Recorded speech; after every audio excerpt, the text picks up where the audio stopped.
பரலோகத்தில் ஆண்டவருடைய சமூகத்தில் மகிழ்ந்து பாடி துதிக்க நம்மை ஆயத்தப்படுத்தி கொள்ள வேண்டும். இந்த உலக வாழ்க்கை நிரந்தரமானது அல்ல. இது தற்காலிகமான ஒரு குடியிருப்பு. நிரந்தரமாய் நாம் எந்தெந்தைக்கும் வாழப்போகிற ஒரு இடம் பரலோகம். தேவன் நமக்கென்று விசேஷமான இடங்களை இங்கே ஆயத்தப்படுத்தி கொண்டிருக்கிறார். அதுதான் நம்முடைய சிந்தனையாக இருக்க வேண்டும். இந்த உலக காரியங்கள் கடந்து போகும். காண்கிற யாவும் அநித்தியமானவைகள், காணாதவைகள் தான் நித்தியமானவைகள் என்று வேதம் சொல்லுகிறாரு.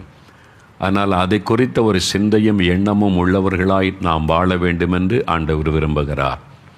அதற்குத்தான் நம்முடைய சிந்தையை பரலோகத்திற்கு நேராய் திருப்பவும், மரணத்திற்கு பிறகு உள்ள ஒரு மகிமையான வாழ்க்கையை நாம் நினைக்கவும், ஆண்டவருடைய வருகை அதில் காணப்படுகிறதை குறித்த சிந்தை கிறிஸ்தவர்களுக்குள்ளும் உலக மக்களுக்குள்ளும் உண்டாகவும், தேவன் இந்த கொள்ள நோய் மூலமாய் நமக்கு ஒரு அருமையான பாடத்தை கற்றுக் கொடுத்து கொண்டிருக்கிறார். நாம் அதை உணர்ந்து கொள்ள வேண்டியது அவசியம். தேவன் ஒரு காரியத்தை அனுமதிக்கிறார் என்றால் அதில் ஒரு நோக்கம் உண்டு. அதை நாம் கவனமாய் பார்க்கும்போது அதை அறிந்து கொள்ள முடியும். அதன் மூலமாக அந்த பாடத்தை, அந்த காரியங்களை, சத்தியத்தை தெளிவாக நாம் அறிந்து கொள்ளும்போது அதற்குள்ளே ஒரு பெரிய ஆசீர்வாதத்தை கண்டு நாம் மகிழ முடியும். அதனால் எப்பொழுதும் நம்ம பரலோக சிந்தை உள்ளவர்களாய் காணப்பட வேண்டியது அவசியம். இன்னும் கொஞ்ச காலம் இந்த உலகத்தில் வாழப்போகிறோம், அவ்வளவுதான். அதனால் ஆண்டவருடைய வருகை சமீபித்து விட்டபடியால் அந்த குறித்த ஒரு சிந்தை எப்போது நம்முடைய மனதில் இருக்க வேண்டும். சரி, இப்போது சில சாட்சிகளை, சில அனுபவங்கள் அவங்க எழுதி அனுப்பி இருக்கிறாங்க. இந்த நாட்களில் வேகமாய் சில காரியங்களை வாசித்த பிறகு உங்களுக்காக நீங்கள் ஜெபிக்க போகிறீங்க. இயேசு உங்களுக்கு அற்புதம் செய்ய போகிறார். விசுவாசிக்கிறீங்களா? உங்கள் விசுவாசத்தை வைத்து தான் ஒரு அற்புதம் செய்ய முடியும். இல்லை, இயேசு அற்புதம் செய்துட்டா நான் விசுவாசிக்கிறேங்க அப்படின்னு சிலர் சொல்லுவாங்க. அற்புதம் பெற்ற பிறகு விசுவாசிக்க வேண்டிய அவசியம் இல்லை. அற்புதம் பெற்றுக்கொள்வதற்கு தான் விசுவாசம் அவசியம். அதனால் முதலாவது விசுவாசிக்கணும், அப்புறம்தான் அற்புதம் நடைபெறும்.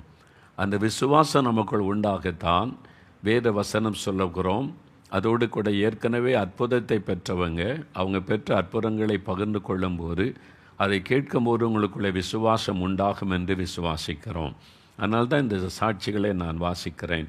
கவனமாக கேளுங்க. இந்த நாட்களில் போதகர் சாம் அன்புராஜ் தூத்துக்குடியிலிருந்து ஒரு பாஸ்டர் சாட்சி கடிதம் எழுதியிருக்கிறாங்க. நான் தூத்துக்குடியில் ஊழியம் செய்து வருகிறேன். கடந்த ஏப்ரல் 26 சளி மற்றும் தொடர் காய்ச்சல் ஆரம்பித்தது. மாத்திரை சாப்பிட்டும் கூட காய்ச்சல் குறையவில்லை. கொரோனா தொற்று பாசிட்டிவ் என்று வந்தது. மே மாதம் 1 ஆரம்பிக்கப்பட்ட தானியல் உபவாச ஜெபத்திலும் ஒப்பு கொடுத்து ஜெபிக்க ஆரம்பித்தேன். எனக்கு நோய் தொற்று தீவிரமாக இருந்ததால் மூச்சு திணறல் ஏற்பட்டது.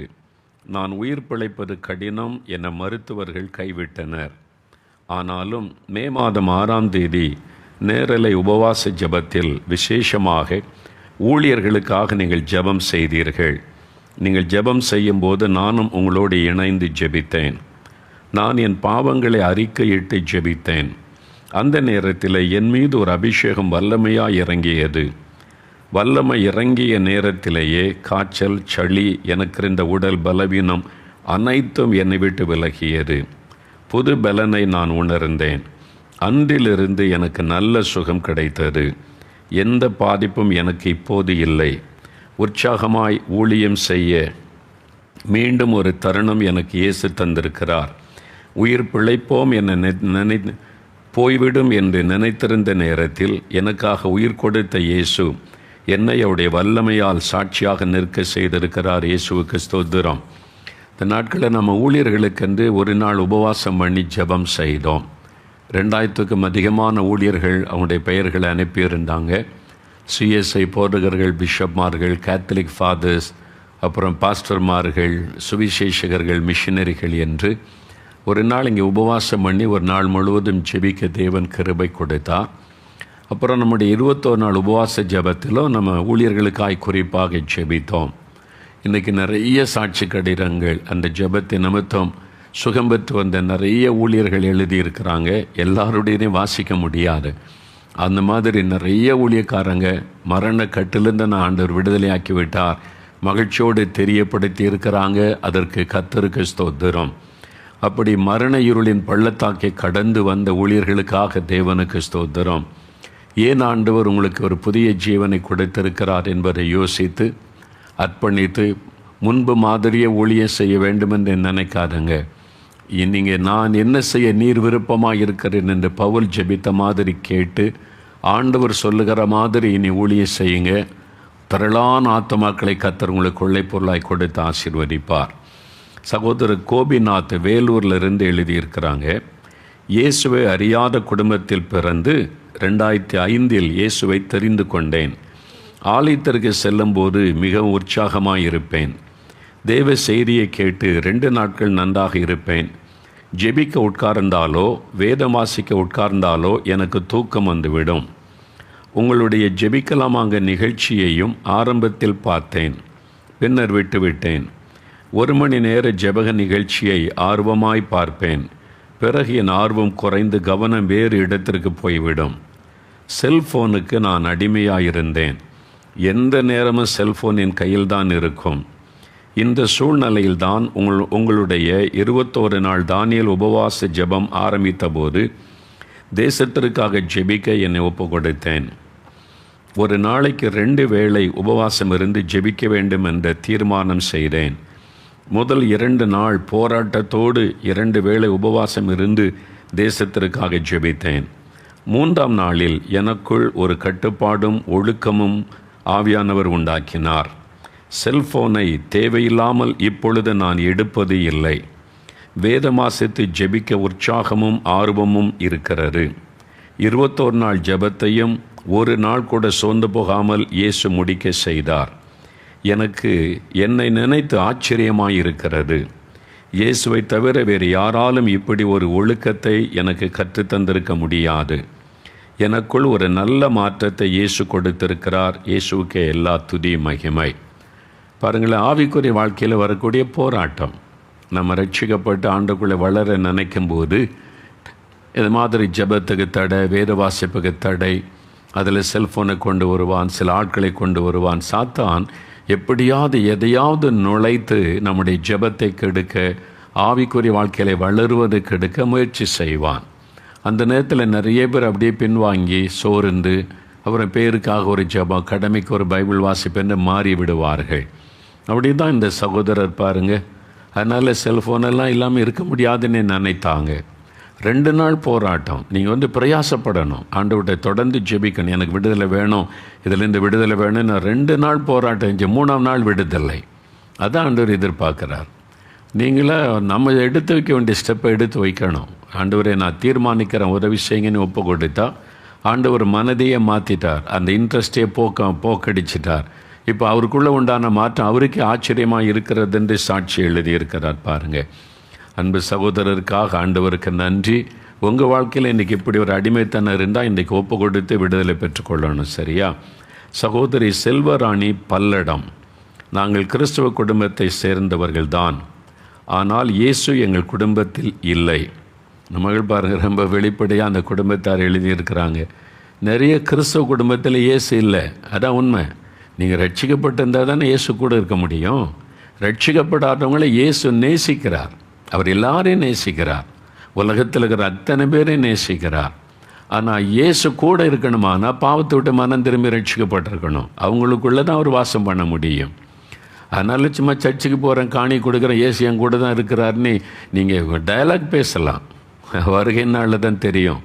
அதனால் உண்மையை ஒத்துக்கொண்டு ஒழுங்காக மனம் திரும்பி ரட்சிக்கப்பட்டு விட வேண்டும். இந்த அனுபவம் கட்டாயம் அவசியம். ரட்சிக்கப்பட்டிருக்கிறேன்னு சொல்ல தெரியணும். அதுதான் ரொம்ப முக்கியம். அதனால் கல்யாணம் ஆகிட்டுன்னா எனக்கு கல்யாணம் ஆகிட்டு என் மனைவி இருக்கிறாங்கன்னு சொல்ல தெரியணும். இல்லை அப்படின்னு பேசினீங்கன்னா சம்திங் ராங். அதனால் ரட்சிக்கப்பட்டேன், பாவத்தோட்ட மறந்துருப்பேன், என் பேர் ஜீவபுஸ்தகத்தில் இருக்க அந்த நிச்சயம் இருக்கணும். பார்த்தீங்களா, இயேசுக்கு கிறிஸ்தவ குடும்பம் இயேசு இல்லை. பெயரளவு கிறிஸ்தவர்களாகத்தான் வாழ்ந்து வந்தோம். உங்களுடைய எல்லா நிகழ்ச்சிகளையும் நான் பார்ப்பேன். குடும்ப ஆசீர்வாத நேரம் மற்றும் ஜெபிக்கலாம் வாங்க எல்லாம் பார்ப்பேன். ஆனால் ஒரு நாள் கூட உண்மையாக ஜெபித்தது இல்லை. கடந்த மாதம் எங்கள் வீட்டில் எல்லோரையும் கொரோனா பாதித்தது. நானும் என் கணவரும் மருத்துவமனையில் ஆக்சிஜன் அளவு குறைந்த நிலையில் அனுமதிக்கப்பட்டோம். என் 2 பிள்ளைகளை வீட்டிலேயே தனிமைப்படுத்தி கொண்டார்கள். மருத்துவமனைக்கு போனதும் தான் எனக்கும் என் கணவருக்கும் மரணத்தை குறித்ததான பயம் வந்தது. தினமும் மாலையில் நேரலையில் 21 நாள் தானியேல் உபவாச ஜெபத்தை பார்த்து ஜெபிக்க ஆரம்பித்தேன். உண்மையாய் ஜெபிக்க ஆரம்பித்தேன். பார்த்தீங்களா, கொள்ள நோயினால் எவ்வளோ நன்மை பாருங்கள். தேவன் அதை நன்மையாய் மாற்றிவிட்டார்.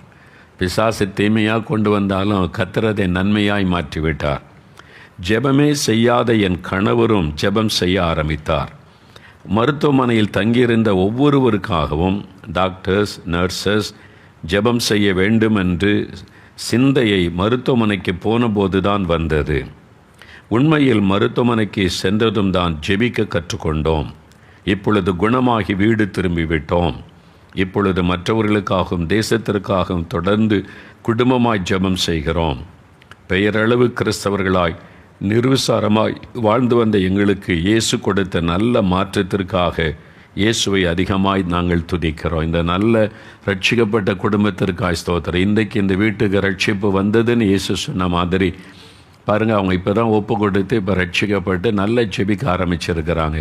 இதை விட பெரிய பாக்கியம் என்ன? ஆண்டவர் இந்த குடும்பத்தை ஆசீர்வதித்து இன்னும் அநேகருக்கு ஆசீர்வாதமாய் பயன்படுத்துவாராக. சகோதரர் மோசஸ் மும்பையிலிருந்து எழுதியிருக்கிறாங்க. நான் முழுநேர சுவிசேஷ ஊழியம் செய்து வருகிறேன். கடந்த மாதம் கொரோனா தொற்றினால் மிகவும் பாதிக்கப்பட்டேன். ஆக்சிஜன் அளவு குறைந்து மூச்சு திணறல் ஏற்பட்டு ஆபத்தான நிலைமையில் மருத்துவமனையில் நான் இருந்தேன். கடந்த மாதம் 25ஆம் தேதி ஜெபிக்கலமாங்க நிகழ்ச்சியில் நீங்கள் கொரோனா வியாதியால் பாதிக்கப்பட்ட ஊழியர்களுக்காக விசேஷமாய் ஜெபம் செய்தீர்கள். அப்பொழுது நான் எனக்காக ஜெபிக்காமல் என் வார்டில் இருந்த மற்ற 2 பேருக்காக மிகவும் பாரத்தோடு உங்களோடு இணைந்து ஜெபம் செய்தேன். எங்கள் மூவருக்கும் எடுத்த சோதனையில் கொரோனா நெகட்டிவ் என்று ரிசல்ட் வந்து நாங்கள் மூவரும் மருத்துவமனை விட்டு வீடு திரும்பினோம். மற்றவர்களுக்காக ஜெபிக்கும்போது நம்முடைய தேவைகள் எவ்வாறு சந்திக்கப்படுகிறது என்பதை நினைத்து இயேசுவை அதிகமாய் துதிக்கிறேன். மற்றவர்களுக்காக ஜெபிப்பதை இயேசு எவ்வளவு நேசிக்கிறார் என்பதை அறிந்து கொண்டேன். மறுபடியும் முன்பை விட உற்சாகமாய் ஊழியம் செய்வேன். ஜீவன் கொடுத்த இயேசுவுக்கு நன்றி.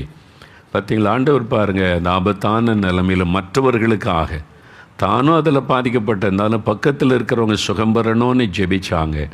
கர்த்தர் அவங்களுக்கும் சுகம் கொடுத்து இவங்களுக்கும் சுகம் கொடுத்து இதான் ஆண்டவர் நம்ம கற்றுக் கொடுக்குற பாடம். கொரோனா மூலமாக நிறைய பாடங்களை ஊழியர்களாகிய நமக்கும் விசுவாசிகளுக்கும் ஆண்டவர் அறியாத மக்களுக்கும் தேவன் கற்றுக் கொடுத்து கொண்டே வருகிறார். நாம் எவ்வளோ தேசத்துக்காக ஜெபிக்கணும், மற்றவங்களுக்காக ஜெபிக்கணும், நம்ம எப்படி ஆவிக்குரிய வாழ்க்கையில் ஆண்டவரோடு இருக்கணும் என்பதை கற்றுக் கொடுக்கிறார். கர்த்தருக்கு ஸ்தோத்திரம். இந்த மகன் செய்கிற ஊழியங்களை கர்த்தர் ஆசீர்வதித்து இந்த வரும் நாட்களில் 1000 ஆத்துமாக்களை தேவன் கொடுத்து அவர்களை ஆசீர்வதிக்கட்டும். ஆமேன். அடுத்து ஒரு சகோதரர் டாக்டர் ஃபேமிலி எழுதியிருக்கிறாங்க. நான் இயேசுவை அறியாத பக்தி வைராக்கியமான ஒரு குடும்பத்தை சார்ந்தவள், ஒரு ஆர்த்தடாக்ஸ் ஃபேமிலி. எங்கள் குடும்பத்தில் நான் மட்டும் இயேசுவை ஏற்றுக்கொண்டேன். நானும் என் கணவரும் அரசு மருத்துவமனையில் மருத்துவர்களாக வேலை செய்து வருகிறோம். என்னுடைய கணவருக்கு கொரோனா தொற்று நோய் வந்தது. அவரை பார்த்து கொண்ட எனக்கும் கொரோனா பாதிப்பு இருந்தது. நாளுக்கு நாள் நோய் தொற்றின் தீவிரம் அதிகரித்தது. எங்களுக்காக வேண்டுவதற்கு ஜெப உதவி எனக்கு தேவையாக இருந்தது. இயேசு விடுவிக்கிறார் 24 மணி நேர ஜெப மையத்திற்கு ஃபோனில் தொடர்பு கொண்டு எனக்காக ஜெபம் செய்யும்படி கேட்டுக்கொண்டேன். அவர்களும் எங்களுக்காக ஜெபம் செய்தார்கள். உங்களுடைய ஜெபிக்கலாமாங்க நிகழ்ச்சியை பார்த்து உங்களோடு இணைந்து நானும் எங்களுக்காக ஜெபம் செய்து வந்தேன். சீக்கிரத்திலேயே நோய் தொற்றிலிருந்த நானும் என் கணவரும் குணமானோம். இப்பொழுது நன்றாக இருக்கிறோம். டாக்டர்ஸுக்கெல்லாம் நம்ம ஜெபிச்சோம்ல, டாக்டர்ஸ் எல்லாம் சுகம் பெறணும்னு. கணவன் மனைவி 2 பேரும் டாக்டர்ஸ். அந்த மக்களுக்காக தியாகத்தோடு சேவை செய்த போது பாதிக்கப்பட்டாங்க.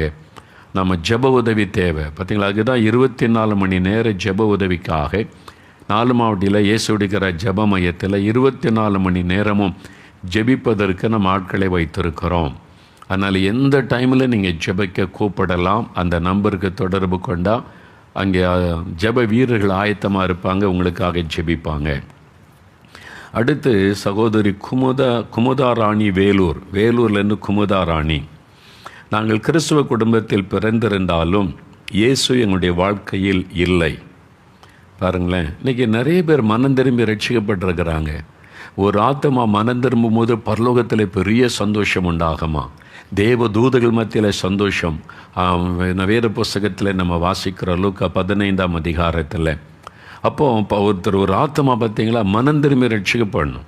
கிறிஸ்துவ குடும்பத்தில் பிறந்தேன், சர்ச்சில் இருக்கேன், காணி கொடுக்குறேன், சங்கம் கொடுக்குறேன், அனுபவம் அதெல்லாம் இருக்கட்டும், அதெல்லாம் தேவை, போகணும் செய்யணும் எல்லாம் இருக்கணும். ஆனால் ரட்சிக்கப்பட்டு இயேசுவோடு கூட வாழ்கிற அனுபவம் உடையவர்களாக இருக்கணும். பார்த்தீங்களா, இவங்க ஓப்பனாக எழுதியிருக்கிறாங்க, நாங்கள் கிறிஸ்துவ குடும்பத்தில் பிறந்திருந்தாலும் இயேசு எங்களுடைய வாழ்க்கையில் இல்லை. என் மகளுக்கு திருமணமாகி ஒரு மகள் இருக்கின்ற நிலையில் குடும்பத்தில் ஏற்பட்ட கருத்து வேறுபாட்டால் அவள் கணவரை விட்டு பிரிந்து என் வீட்டிற்கே வந்து விட்டாள். எவ்வளவோ சமரசம் செய்தும் இருவரும் இணைந்து வாழ முடிவு செய்யவில்லை. என் வீட்டிற்கு வந்து 1 வருடம் ஆகிவிட்டது. சுற்றி உள்ளவர்களும் சொந்தக்காரர்களும் கேவலமாக பேச ஆரம்பித்தனர். என் மகளை குறித்ததான கவலை எங்களுக்கு அதிகம் இருந்தது. என் வீட்டின் சூழ்நிலைகளை பார்த்த பக்கத்து வீட்டு பெண் உங்கள் நிகழ்ச்சி டிவியில் வருவதை குறித்து எனக்கு சொல்லி என்னை பார்க்கும்படி சொன்னார்கள்.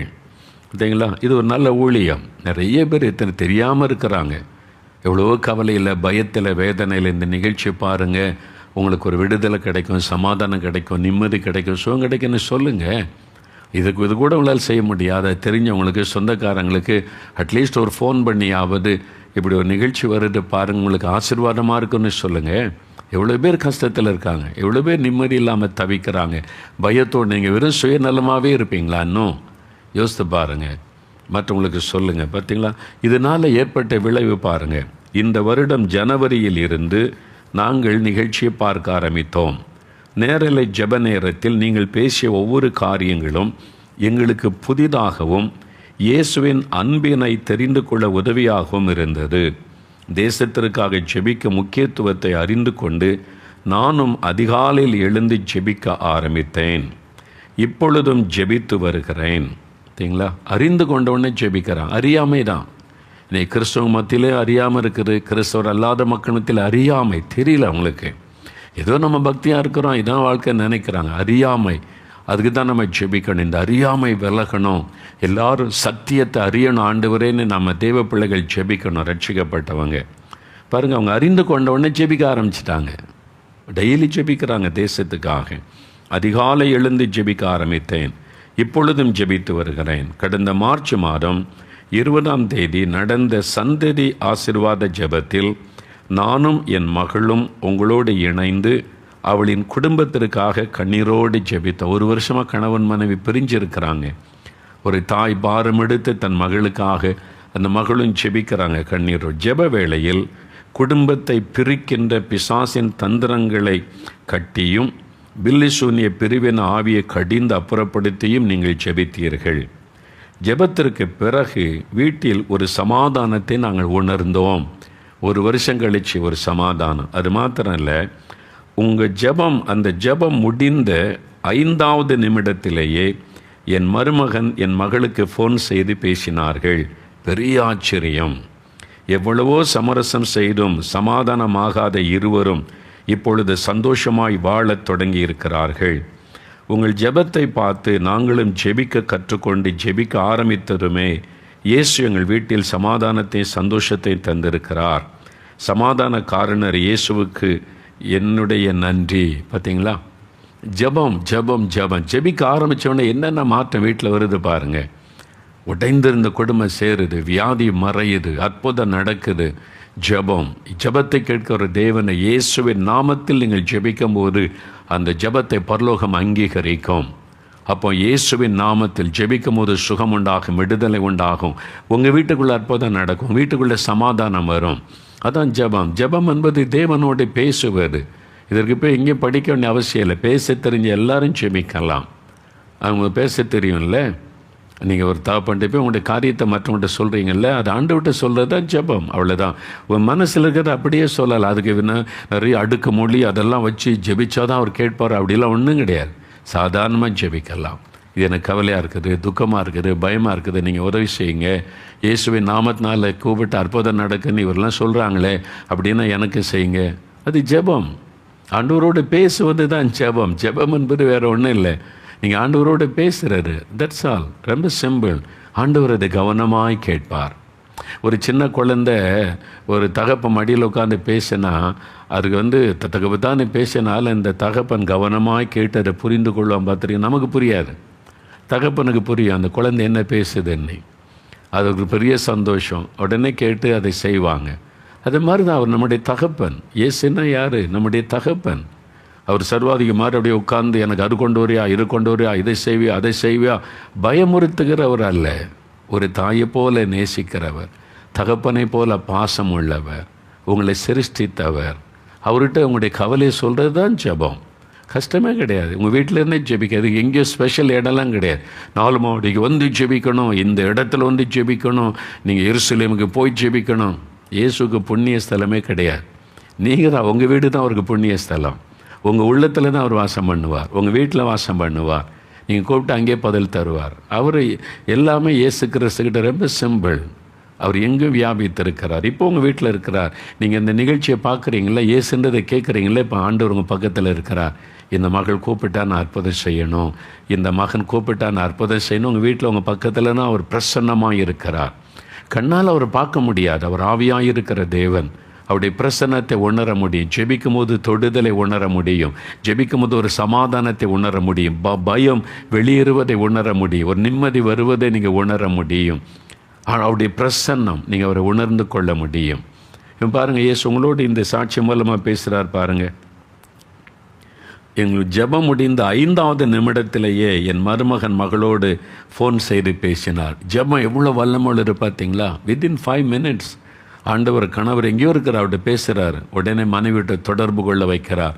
மனிதனால் கூடாதவைகள் தேவனால் கூடும். ஜெபிங்க, இயேசு கிறிஸ்துக்கிட்ட அற்புதம் நடக்கும். பாருங்கள், ஒரு சகோதரர் அசோக் குமார் சென்னையிலிருந்து ஒரு சாட்சி எழுதியிருக்கிறாங்க. எனக்கு உங்களுடைய ஜெபிக்கலாமாக நிகழ்ச்சியை பார்க்க ஆரம்பிப்பதற்கு முன்பு மரணத்தை குறித்து பயம் இருந்தது. நிகழ்ச்சியை பார்த்து ஜெபம் செய்ய ஆரம்பித்த பிறகுதான் எனக்குள் இருந்த மரண பயங்கள் விலகியது. ஜெபத்தில் நம்பிக்கை ஏற்பட்டு நீங்கள் சொல்லுவது போன்றே தொடர்ந்து தேசத்திற்காகவும் மற்றவர்களுக்காகவும் ஜெபம் செய்ய ஆரம்பித்தேன். ஜெபத்தின் வல்லமையை புரிந்து கொண்டேன். 6 மாதத்திற்கு முன்பு என் 2வது மகளுக்கு உதட்டின் உட்புறம் ஒரு கட்டி வந்தது. எதையும் சூடாக சாப்பிட முடியாது, மிகவும் கஷ்டப்பட்டாள். பார்க்க பாவமாக இருக்கும். பரிசோதித்த மருத்துவரும் இது சாதாரண கட்டிதான், அறுவை சிகிச்சை செய்து அகற்றிவிடலாம் என்று சொல்லிவிட்டார். ஜனவரி மாதம் 16ஆம் தேதி நேரலை நிகழ்ச்சியில் நீங்கள் வியாதியஸ்தருக்காக ஜெபிக்கும் போது குடும்பமாக பாரத்தோடு என் மகளுக்காக ஜெபித்தோம். அறுவை சிகிச்சை செய்துதான் அகற்ற வேண்டும் என்ற நிலையிலிருந்த அந்த கட்டி ஜெபத்திற்கு பிறகு முற்றிலும் மறைந்து விட்டது. கட்டி இருந்ததற்கான அடையாளம் கூட இல்லை. எங்கள் ஜெபத்தை கேட்டு இயேசுதான் என் மகளுக்கு அற்புதம் செய்திருக்கிறார். அற்புதம் செய்த இயேசுவுக்கு நன்றி. பார்த்தீங்களா, தாய் தகப்பன் ஜெபிச்சாலே பிள்ளைகளுக்கு அற்புதம் நடக்கும். நீங்கள் ஊழியக்காரனை தேடி போகணும்னு அவசியம் கிடையாது. ஜெபத்துக்கு பதில் கொடுக்கறது யார்? இயேசு. ஜெபத்தை கேட்டு அற்புதம் செய்கிறவர் யார்? இயேசு. எந்த ஊழியக்காரனாவது அற்புதம் செய்ய முடியுமா? யாராவது நான் அற்புதம் செஞ்சிருவேன்னு சொன்னால் அவனை நம்பாருங்க. ஊழியக்காரன் பாடுள்ள மனிதன், தேவன் பயன்படுத்துகிற ஒரு கருவி, அவ்வளவுதான். ஜனங்களுக்கு இயேசுவை பற்றி சொல்லவும் அவருடைய அன்பையும் விசுவாசத்தை கற்றுக் கொடுக்கவும் தான் ஊழியக்காரன். உங்களோட இணைந்து ஜெபிக்கலாம், அவ்வளோதான்.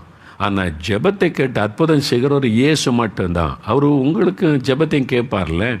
இல்லை நீ ஜெபிச்சா கேட்க மாட்டேன்னு என்னைக்காவது சொல்லியிருக்கிறாரா? அவர் பட்சபாதம் உள்ளவர் அல்ல. நீங்கள் ஜெபிங்க.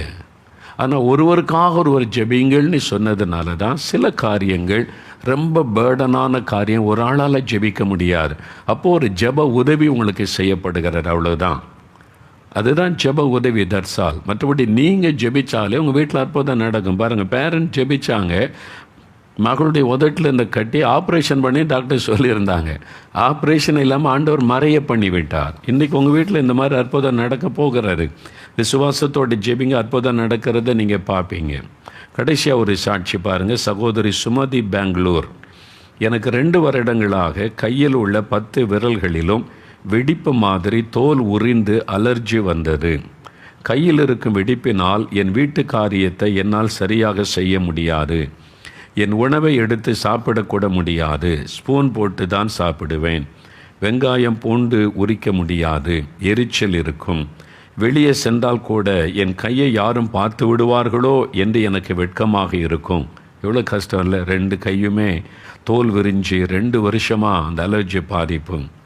எனக்கு இருந்த அலர்ஜி, அதாவது எவ்வளவோ மருந்து மாத்திரைகளை எடுத்தும் கூட எனக்கு இருந்த அலர்ஜி சுகமாகவில்லை. இந்த சூழ்நிலையில் உங்களுடைய ஜெபிக்கலாம் அங்கே நிகழ்ச்சியை பார்க்க ஆரம்பித்தேன். உங்கள் நிகழ்ச்சியை பார்த்த பிறகுதான் ஜெபத்தின் முக்கியத்துவத்தை உணர்ந்து தேசத்திற்காக மற்றவர்களுக்காகவும் கடைசியில் எனக்கும் ஜெபிக்க ஆரம்பித்தேன். சரிங்களா? முதல்ல மற்றவங்களுக்கு ஜெபிக்கணும். கடைசியில் ஒரு 5 நிமிஷம் நமக்காக ஜெபிச்சா போதும். ஆண்டவர் அற்புதம் செஞ்சிருவார். நான் ஜெபிக்க ஆரம்பித்ததுமே பெரிய ஆச்சரியம். என் விரல்களில் இருந்த வெடிப்பு இருந்ததற்கான அடையாளம் கூட என் கைகளில் இப்பொழுது இல்லை. வேதம் வாசித்து ஜெபம் செய்யாத என் மகனும் கூட உங்கள் நிகழ்ச்சியை பார்த்து தினம் வேதம் வாசித்து ஜெபம் செய்ய ஆரம்பித்திருக்கிறான். உங்கள் நிகழ்ச்சி எங்கள் வீட்டிற்குள் ரட்சிப்பை கொண்டு வந்திருக்கிறது. எனக்கு மிகவும் சந்தோஷமாக இருக்கிறது. 2 வருடமாக இருந்த அலர்ஜி நோயை குணமாக்கி என் மகனையும் ரட்சித்த இயேசுவுக்கு நன்றி. இதான் பெரிய ஆசீர்வாதம். ரட்சிப்பு, ஆத்தும ரட்சிப்பு தான் வெளியேறப்பட்டது. வியாதி சுகமானா கூட அது பெரிய அற்புதம் கிடையாது, அது சாதாரண விஷயம். இயேசுக்கு முன்னால் கேன்சர்லாம் நத்திங். எந்த வியாதியும் ஆண்டவருடைய வல்லமைக்கு முன்னால் ஒன்றும் கிடையாது. எதையும் அவர் சுகமாக்க முடியும். ஆனால் அந்த ஆத்தும ரட்சிப்பு தான் ரொம்ப முக்கியம். பாருங்கள், ரட்சிக்கப்பட்டேன்றாங்க பாருங்கள். இதுதான் சந்தோஷம். இந்த நிகழ்ச்சி மூலமாக நான் ரட்சிக்கப்பட்டேன் என்பார். இப்போ நம்ம ஜெபிக்கலாமா? ஒரு 5 நிமிடம் தான். அப்படியே தேவ சமூகத்தில் முடிந்தால் எழும்பி நின்று கொள்ளுங்கள். முடிந்தால் அல்லது முழங்கால் படிட்டு கொள்ளுங்கள். உங்கள் வீட்டில் வேறு நீங்கள் மற்றவருடைய சுகத்துக்காக ஜெபிக்கணுன்னா நீங்கள் எழுந்து அவங்க மேலே கை வைத்து ஜெபி. அவங்கள முழங்கால் போட சொல்லி பக்கத்து உங்கள் கணவன் மனைவி சேர்ந்து ஜெபிக்கலாம். பிள்ளைகள் பெற்றோருக்காக ஜெபிக்கலாம். ஆண்டவரே ஒரு அற்புதம் செய்யுங்க. இவங்களுக்கெல்லாம் செஞ்சீங்கல்ல, நாங்களும் தேசத்துக்காக ஜெபிக்கிறோம். கொரோனாவில் பாதிக்கப்பட்ட என் ஜன சுகமாகணும், எங்கள் இந்தியாவை விட்டு கொள்ள நோய் போகணுன்னெல்லாம் நாங்களும் ஜெபிக்கிறோம். நாங்கள் இனி மற்றவங்களுக்காக அதிகம் ஜெபிப்போம். எங்கள் வீட்டில் ஒரு அற்புதம் செய்யுங்க. ஆண்டவரே, சமாதானம் வேணும், பிரிந்த குடும்பம் சேர்க்கப்படணும், கற்பத்தின் கனி வேணும், கடன் பிரச்சனை மாறணும், தொழில் ஆசீர்வதிக்கப்படணும், வேலைக்கு வழி திறக்கணும். என்ன அற்புதம் உங்களுக்கு வேணும்? இந்த வியாதி மாறணும், இந்த பயம் விலகணும். நீங்கள் உங்களுக்கு ஒரு சுகம் வேணும், உங்களுக்கு பயம் மாறணுமானா நெஞ்சு பகுதியில் கை வைத்து கொள்ளுங்கள். உங்களுடைய வலது கரத்தை நெஞ்சு பகுதியில் வைத்து இருதயத்தில் வைத்து, இயேசுவே என்னை குணமாக்கும், இயேசுவே என்னை தொடும், இயேசுவின் நாமத்தில் இந்த வியாதி என்னை விட்டு விலகட்டும், இயேசு கிறிஸ்துவின் நாமத்தில் இந்த பயம் என்னை விட்டு விலகட்டும். அப்படி சொல்லுங்கள். உங்கள் குடும்பத்தார் இருந்தால் இயேசு கிறிஸ்துவின் நாமத்தில் இந்த பயம் அவளை விட்டு விலகட்டும், இயேசு கிறிஸ்துவின் நாமத்தில் இந்த கட்டி மறைந்து போகட்டும், இயேசு கிறிஸ்துவின் நாமத்தில் இந்த நோய்கள் மறையட்டும். ஜெபம் பண்ணுங்க, ஜெபம் பண்ணுங்க. ஆமே, நீங்களே ஜெபிங்க. 3 நிமிஷம் தான். நீங்களே ஜெபம் பண்ணுங்க. நீங்கள் தான் கேட்கணும். இயேசுவே சுகந்தாரும், இயேசுவே விடுதலை தாரும், இயேசுவே அற்புதம் செய்யும், இயேசுவின் நாமத்தில் அற்புதம் நடக்கட்டும். விசுவாசத்தோட ஜெபிங்க. உங்கள் ஜெபம் கேட்கப்படுது. ஆண்டவர் தொடுகிறார். உங்கள் பக்கத்தில் தான் இருக்கிறார். சிம்பிள் ஃபைத், அவ்வளோதான். இயேசுவின் கரம் உங்களை தொடுகிறார். அவர் எங்கோ தூரமாக இருக்கிற தேவன் அல்ல, உங்கள் பக்கத்தில் தான் இருக்கார். உங்கள் வீட்டுக்குள்ளே தான் இருக்கிறார். உங்களை தொடுகிறார். எந்த இடத்துலேருந்து நீங்கள் ஜெபித்தால் அந்த இடத்தில் இப்போ இயேசு உங்களை தொடுகிறார். எந்த இடத்திலிருந்து இந்த நிகழ்ச்சியை பார்த்து இந்த ஜெபத்தில் பங்கு பெற்றாலும் ஆண்டவருடைய கரம் உங்களை தொடுகிறது. சுகம் அடைகிறீங்க, விடுதலை உண்டாகிறது, பயம் விலகுகிறது, அற்புதங்கள் நடக்க ஆரம்பிக்கிறது. இயேசுவே ஸ்தோத்திரம், ஸ்தோத்திரம், ஸ்தோத்திரம் அப்பா. அப்படியே ஆண்டவரை வாய் திறந்து சொல்லுங்க. இயேசுவின் நாமத்திற்கு ஸ்தோத்திரம். என்னை தொடுகிற இயேசுவுக்கு ஸ்தோத்திரம். என்னை குணமாக்குகிற இயேசுவுக்கு ஸ்தோத்திரம். எனக்கு விடுதலை தருகிற இயேசுவுக்கு ஸ்தோத்திரம். என்னுடைய பயத்தை மாற்றுகிற இயேசுவுக்கு ஸ்தோத்திரம். என் குழந்தைகளுக்கு சுகம் கொடுக்கிற இயேசுவுக்கு ஸ்தோத்திரம். இந்த வியாதியை எடுத்து போடுகிற இயேசுவுக்கு ஸ்தோத்திரம். கடன் பிரச்சனையை மாற்றுகிற இயேசுவுக்கு ஸ்தோத்திரம். சொல்லுங்க, வாய் திறந்து சொல்லுங்க. விடுதலை கொடுக்கிற இயேசுவுக்கு ஸ்தோத்திரம். இந்த கொரோனா கொள்ள நோய் அந்த தாக்கத்தில் இந்த விடுதலை கொடுக்கிற இயேசுவுக்கு ஸ்தோத்திரம். இந்த நோய் கிருமியை அழித்து போடுகிற இயேசுவுக்கு ஸ்தோத்திரம். என்னுடைய நுரையீரலை தொட்டு சுகமாக்குகிற இயேசுவுக்கு ஸ்தோத்திரம் சொல்லுங்க. நுரையீரலில் கை வைத்த ஜெபம் பண்ணுங்க. இயேசுவின் நாமத்தில் ஆக்சிஜன் லெவல் கூடட்டும். இயேசுவின் நாமத்தில் நுரையீரல் சுகம் அடையட்டும். இப்பொழுது எல்லாம் நார்மலாய் மாறட்டும். என் சரீரத்தின் ஒவ்வொரு உறுப்புகளும் மாறட்டும். தேவையான ஆக்சிஜன் லெவல் கூடட்டும். இயேசுவின் நாமத்தில் கட்டுகள் அறுக்கப்படட்டும். சுகம் உண்டாகட்டும். ஜெபம் பண்ணுங்க. உங்களுக்கு பிரியமானவங்க சொந்தக்காரங்க யாராவது ஆஸ்பத்திரியில் இருந்தால் ஜெபம் பண்ணுங்க. இயேசுவின் நாமத்தில் அவர்கள் சுகம் அடையட்டும். இயேசுவின் நாமத்தில் அவருடைய லங்ஸுக்குள்ள இயேசுவின் இரத்தத்தின் வல்லமை இறங்கட்டும். நோய் கிருமி அழிக்கப்பட்டு சுகம் வரட்டும். இயேசுவின் நாமத்தில் சொல்லுங்க. இயேசுவின் நாமத்தில், இயேசுவின் நாமத்தில் சுகம் கொடுக்கிற இயேசுவுக்கு நன்றி. சுகம் கொடுக்கிற அற்புதம் செய்கிற இயேசுவுக்கு நன்றி. நன்றி என்று உம்மை துதிக்கிறோம், ஸ்தோத்தரிக்கிறோம். தகப்பனே, இந்த பிள்ளைகளுடைய ஜெபத்தை கேட்டீர். இந்த பிள்ளைகளும் மேலே எவ்வளவு விசுவாசம் வைத்து ஜெபித்தாங்க. அவங்க எந்த காரியத்துக்கு ஜெபித்தாங்களோ இன்றைக்கே ஒரு அற்புதம் நடக்கணும். இன்றைக்கே அவங்க ஒரு மாற்றத்தை பார்க்கணும். இன்றைக்கு ஒரு அற்புதத்தை கண்டு மகிழும்படிக்கு நீங்கள் செய்யணும். இன்றையிலிருந்து அற்புதங்களை கண்டு களி கூறணும். நான் விசுவாசிக்கிறேன். நீங்கள் அற்புதம் செய்துவிட்டீங்க. நன்றி அப்பா. இயேசு கிறிஸ்துவின் நாமத்தில் ஜெபிக்கிறோம் பிதாவே. ஆமேன், ஆமேன்.